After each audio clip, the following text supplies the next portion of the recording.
Hello everyone, welcome back to our educational platform, Camur Education Points. Today I take a biology class 12, chapter 1, biology in Hindi medium. आइए हम लोग आज का chapter part 1 यानी chapter 1 start करते हैं, जिसका नाम है जीवों में जनन. आइए पहले हम चैप्टर का नाम जानेंगे कि जीवों में जनन यानी ये अर्थ इसका क्या है. जीवों में जनन यानी जो भी जीव जंतु यानी जो भी हमारे आसपास जानवर दिखते हैं उनमें जनन यानी उन एक नई संतति का निर्माण कैसे करते हैं. बेसिकली इसी बारे में हमको इस चैप्टर में पढ़ना है. ठीक, अब ये प्रस्तावना, ये जितने भी टॉपिक लिखे गए हैं ये सारे टॉपिक मैं आपको रेगुलर क्लासेस बाय अलग अलग क्लासेस में लूँगा. ठीक, ऐसे चैप्टर 1 जो जीवों में जनन है अभी फ़िलहाल न्यू एडिशन यानी न्यू बुक के अनुसार हटा दिया गया है और ओल्ड बुक में अभी भी ये आपको मिल जाएगा. लेकिन अभी 2026 यानी 2026 का जो बिहार बोर्ड का क्लास 12 का एग्ज़ाम होने वाला है उसमें जो मैंने टिक मारा है वो टॉपिक पूछे जाएंगे. ये कंपलसरी है. तो इस मुताबिक से आप लोग ये मत सोचिएगा कि ये चैप्टर आएगा ही नहीं, इसका कोई टॉपिक आएगा. ठीक, और मैंने वो टॉपिक टिक किया है. ठीक, आइए अब हम लोग पढ़ते हैं प्रस्तावना. प्रस्तावना में कुछ नहीं, चैप्टर के बारे में पढ़ना होता है जो मैं आपको आज ही बता दूंगा. उसके बाद आपका आता है जीवन अवधि. जीवन अवधि कुछ नहीं, जैसे कि आप लोग समझ सकते हैं कि कोई भी एक बच्चा जब जन्म लेता है, जन्म से लेकर धीरे धीरे बड़ा होता है, बड़ा होकर फिर बूढ़ा होता है, फिर वो बूढ़ा होने के बाद हर व्यक्ति इस दुनिया से अलग हो जाता है यानी मर जाता है. तो वही आपकी जीवन अवधि हो गई. अगर इसको हम डिफिनीशन में बोलें तो आप ऐसे बोल सकते हैं कि सभी जीवों का वह क्रियाकलाप जो उसके जन्म से लेकर प्राकृतिक मृत्यु तक होता है उसे जीवन अवधि कहते हैं. ठीक, अब प्रजनन. प्रजनन किसे कहते हैं? तो देखिए, कोई भी जीव खाता है, पीता है, रहता है, घूमता है, फिरता है और अपने संतति को कायम रखने के लिए जनन करता है.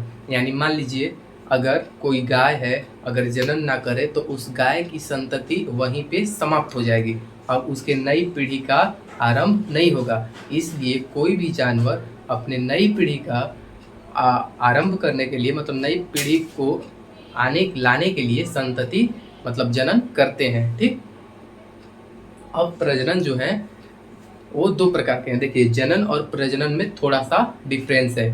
प्रजनन और जनन एक ही नहीं है बिल्कुल. ठीक, तो जनन आपका हो गया जब कोई एक जीव या जनक संतति का निर्माण करता है तो जनन कहते हैं. जब कोई दो जीव या जंतु मिलकर किसी नए संतति का निर्माण करते हैं तो उसे प्रजनन करते हैं. यानी हम यह कह सकते हैं कि जब नर और मादा मिलकर किसी एक संतति का निर्माण करते हैं तो उसे प्रजनन कहते हैं. और या तो नर या तो मादा कोई भी एक अगर संतति का निर्माण करती है तो उसे जनन कहते हैं. ठीक, जनन आपका दो प्रकार का होता है, एक लैंगिक जनन और एक अलैंगिक जनन. लैंगिक जनन यानी आपको सेक्सुअल रिप्रोडक्शन और लैंगिक जनन आपका असेक्सुअल रिप्रोडक्शन. सेक्सुअल रिप्रोडक्शन और असेक्सुअल रिप्रोडक्शन मैं जितने भी क्लासेस लूँगा टॉपिक वाइज सबके बारे में डिटेल में बताऊँगा. ठीक, अब आपको पढ़ना है अलैंगिक जनन.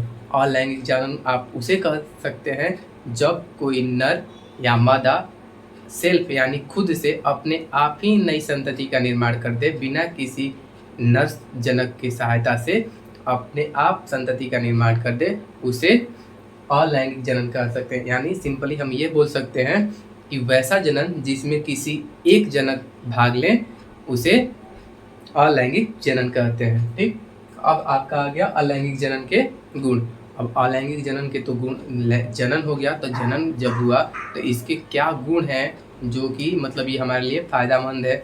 मनुष्य है तो अपना हानि और लाभ के बारे में ही ज़्यादातर सोचता है. ठीक, उसके बारे में अब उसके बाद आ गया लैंगिक जनन के प्रकार. लैंगिक जनन के प्रकार ये भी मैं क्लासेस लूँगा तो बताऊँगा. फिलहाल आपको बता दूँ कि लैंगिक जनन के 6 प्रकार होते हैं यानी 6 टाइप्स होते हैं. पहला खंडन, विखंडन, मुकुलन, पुनरुद्भवन, बीजाणु निर्माण और कायिक प्रजनन यानी वेजिटेटिव प्रोपागेशन. अब पढ़ना है आपको लैंगिक जनन, लैंगिक प्रजनन यानी सेक्सुअल रिप्रोडक्शन। सेक्सुअल रिप्रोडक्शन के कोई पार्ट नहीं होते हैं। इसे आप मौसम यानी आप बोल सकते हैं कि ये मौसम के आधार पर इसे वर्गीकृत किया जाता है, मौसमी प्रजनन के आधार पर। अब आपको पढ़ना है अलैंगिक जनन तथा लैंगिक जनन प्रजनन के में अंतर, अलैंगिक प्रजनन और लैंगिक प्रजनन में अंतर, ये सबसे इम्पोर्टेंट टॉपिक है। हाँ, ये बात नोट कर लीजिएगा कि जो मैंने टिक किया है वो टॉपिक 2026 में बिहार बोर्ड में पूछे जाने की संभावना है, इसलिए आप इस चैप्टर को नज़रअंदाज नहीं कीजिएगा, नज़रअंदाज नहीं कीजिएगा। अब आपको पढ़ना है लैंगिक प्रजनन की घटनाएं। देखिए, जब भी कोई जीव में प्रजनन होगा तो उसमें कोई ना कोई घटनाएं घटित होंगी, ठीक। जैसे मान लीजिए कोई जीव है तो उसको जब वो जनन करता है, यानी जब कोई भी जीव अपने जैसे संतति का निर्माण करेगा तो उसके लिए बहुत सारे क्रम होते हैं जो आपको करते हुए वो अपने फाइनल स्टेज तक पहुंचता है। ऐसे तो नहीं है ना कि तुरंत कोई भी जीव, दो जीव मिले और जनन हो गया और नए संतति का निर्माण हो गया, ऐसा तो नहीं है। उसके लिए बहुत सारे प्रोसेस होते हैं। जैसे पौधे में देख लीजिए, पहले परागकण बनता है, फिर उधर मेल में परागकण बनता है, और फीमेल जो है उसमें आपका वो ओवरी अंडाशय बनता है, फिर दोनों का फिजन होता है, फिर मतलब आपस में मिलते हैं, फिर जाके फूल का निर्माण होता है, नए फल का निर्माण होता है। इसी तरह मनुष्य में भी होता है। अब आपको पढ़ना है लैंगिक प्रजनन की महत्व। देखिए, लैंगिक प्रजनन का महत्व और अलैंगिक प्रजनन का महत्व एक आपका डिबेट का टॉपिक है जो कभी कभी आपको पूछ भी दिया जाता है। अगर आप बीएससी करते हैं जूलॉजी से या एमएससी करते हैं तो मतलब जब या 12th क्लास में भी कोई टीचर होते हैं जो इस पे डिबेट कराते हैं। हमारे भी जो टीचर थे जिन्होंने मुझे बायोलॉजी पढ़ाया, उन्होंने इस पे डिबेट कराया था, ठीक। मैं भी आपको कराऊंगा डिबेट कि आखिर लैंगिक प्रजनन ज़्यादा इम्पोर्टेंट है या अलैंगिक प्रजनन, मतलब कौन ज़्यादा फायदेमंद है, किसे कराना चाहिए। अब उसके बाद आपको 4 नंबर पढ़ना है आपको मध्य चक्र यानी ओस्ट्रक साइकिल, और 5वां पढ़ना है ऋतुस्राव चक्र यानी मेंस्ट्रुअल साइकिल। देखिए, यह एक प्रकार का होने वाला जंतुओं में एक चक्र, मासिक चक्र है, जो मध्य चक्र है वो आपको पाया जाता है गाय भैंस में, और जो ऋतुस्राव चक्र है वो पाया जाता है मनुष्य और बंदरों में, ठीक। अनिषेक जनन और असंग जनन, देखिए ये भी टॉपिक मैं जो पढ़ाऊंगा तो आपको बताऊंगा। अनिषेक जनन और असंग जनन, ये दोनों। अनिषेक जनन यानी बिना नर के अगर मादा किसी संतति का निर्माण कर देती है तो उसे अनिषेक जनन कहा जाता है, यानी पार्थोजेनेसिस, ठीक। और असंग जनन बिना युग्मक के निर्माण के ही जब जनन हो जाए उसे असंग जनन कहते हैं। यानी मिला जुलाकर बात वही है, बस थोड़ा सा घुमाया गया है। अब आइए प्रस्तावना के बारे में हम लोग चर्चा करेंगे, ठीक। प्रस्तावना, जैसा कि हम आपको पहले ही बता दिए कि जनन क्या होता है, ठीक। तो जनन आप बोल सकते हैं कि जीवों में जनन का तात्पर्य यह है कोई भी सजीव जीव या पादप अपने ही जैसे संतति का निर्माण या बीज का निर्माण करते हैं, उसे जनन कहा जाता है, यानी जीवों में जनन कहा जाता है, ठीक।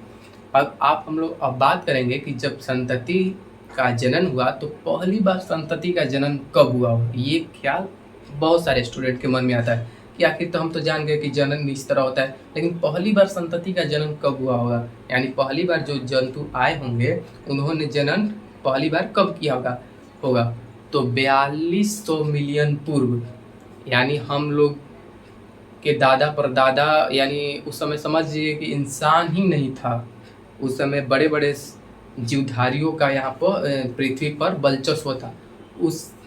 और बोला जाता है कि उससे पहले भी जल में एक छोटे छोटे जीव थे, उनसे ही जनन की प्रक्रिया आरंभ हुई थी। तो समझिए 4200 मिलियन वर्ष पूर्व, यानी कितना हो गया, उस समय संतति का जनन हुआ था।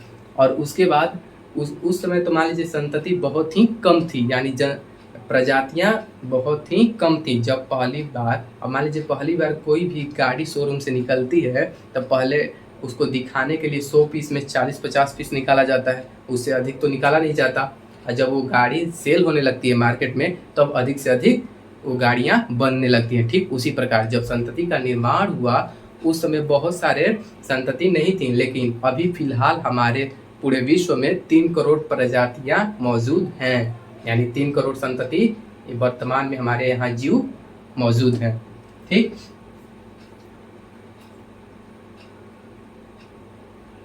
अब एक तो पॉइंट देख लीजिए कि सभी जीव अपने ही समान संतति उत्पन्न करते हैं। ये तो आपको मैंने पहले ही बता दिया, इसको पॉइंट में क्या नोट करना है। अब देखिए ये बात तो हो गया कि मान लीजिए कोई भी जीव अपने ही समान संतति का निर्माण करते हैं। तो अगर मान लीजिए कोई भी जब जीव अपने ही समान संतति का निर्माण करेंगे तो उनका शकल, कार्य और क्या बोलेंगे, उनका आकार, आकृति और संरचना, स्वभाव सब उनके जैसा ही होगा। ठीक, लेकिन थोड़ा सा यहाँ पर देखिए, सभी जानवर और जीव संरचना, कार्य, स्वभाव और भाषा एक जैसे हो सकते हैं। सभी प्रजातियां एक जैसी, मतलब एक ही प्रजाति में अलग अलग जीव एक जैसे हो सकते हैं, परंतु सभी जीव में कुछ न कुछ समानताएं होती हैं। अब कहिएगा कि सब जीव तो अलग अलग अपने अपने मम्मी पापा से मिलकर बने तो उनके मम्मी पापा का ही गुण होगा, तो सभी जीव कैसे एक समान हो जाएंगे? तो कहीं कहीं सभी जीव एक समान होते हैं। ये एक्सेप्शन नहीं है, ये होता ही है। केमिस्ट्री नहीं है कि यहाँ पे एक्सेप्शन आएगा। ठीक, देखिए जैसे मान लीजिए प्लांट हो चाहे एनिमल हो, दोनों सेल से ही मिलकर बने हैं, यानी कोशिका से। तो कोशिका तो प्लांट में भी पाई जाती है, गाय में भी पाई जाती है, मनुष्य में भी पाई जाती है। तो आप क्या यहाँ पर हम बोल नहीं सकते हैं कि कोई भी जीव में कुछ ना कुछ समानताएं होती, हर जीव में समानताएं होती हैं। ठीक, और दूसरी बात, सभी जीव जनन करते हैं। ये तो मान लीजिए कि एक डिबेट का सवाल है, इसको हम नहीं रखेंगे। दूसरा टॉपिक, सभी जीव को अपने जीवनचर्या को पूरा करने के लिए ऊर्जा की ज़रूरत होती है। ठीक, कोई भी जीव है अगर उसको अपना कार्य क्रियाकलाप करना है तो उसे ऊर्जा चाहिए ही चाहिए, चाहे वो प्लांट हो चाहे एनिमल हो। ये दूसरा समानता हो गया जीवों में। तीसरा समानता, सभी जीव समस्थापन का व्यवहार रखते हैं, यानी बाहर का वातावरण कैसा भी हो वो अपने वातावरण को उस वातावरण के अनुकूल ढाल लेते हैं। ठीक, इसे ही हम लोग समस्थापन कहते हैं। अब चौथा गुण देख लीजिए, चौथा गुण ये वृद्धि का हो गया। कोई भी जीव हो या पेड़ पौधे हो या मनुष्य हो वो वृद्धि करते हैं। पांचवा गुण हो गया कि किसी भी जीव का डीएनए यानी आनुवांशिक पदार्थ उनके नई संतति में ट्रांसफ़र होता है, चाहे वो प्लांट के हो या फिर से आपके मनुष्य के हों। ठीक, या और एक तो आपका लास्ट गुण बचेगा, ये अपने बाह्य उद्दीपनों से सहज रहते हैं, यानी सजग रहते हैं, सजग अनुक्रिया करते हैं। यानी हम बोल सकते हैं कि जैसे छुई मुई का पौधा है, अगर आप उसको छुइएगा तो मुरझा जाता है। तो ऐसे वातावरण जब उनके अनुरूप न हो तो अपने आप को अपने वातावरण के अनुसार ढाल लें, उसे ही हम लोग क्या बोलते हैं, सजग अनुक्रिया। तो इसको हम समस्थापन भी बोल सकते हैं। ठीक, कोई बात नहीं। अब अगली क्लासेस में आपके 2 टॉपिक कवर होंगे, पहला जीवन अवधि, दूसरा प्रजनन, लैंगिक प्रजनन के गुण और बस और लैंगिक प्रजनन के प्रकार के आपको डायग्राम बता दिया जाएगा। ठीक, अगली क्लासेस आपको जल्दी ही आएंगी, वेट करिएगा। ठीक, और ऐसे ही हमारे चैनल के साथ जुड़कर हमें मोटिवेट करते रहें। और बाकी आपको क्या कहना। और हाँ, कुछ स्टूडेंट बोल रहे थे कि सर शायरी वायरी कुछ कर दीजिए क्लास में, इस तरह बोरिंग लगने लगता है। तो शायरी तो खैर हम बोल देंगे, उसमें कोई इशू नहीं है, बट अभी सिलेबस को देखना है ना, सिलेबस कंप्लीट हो जाए, बीच बीच में मैं आपको शायरी देता रहूँगा। ठीक, थैंक यू, बाय बाय।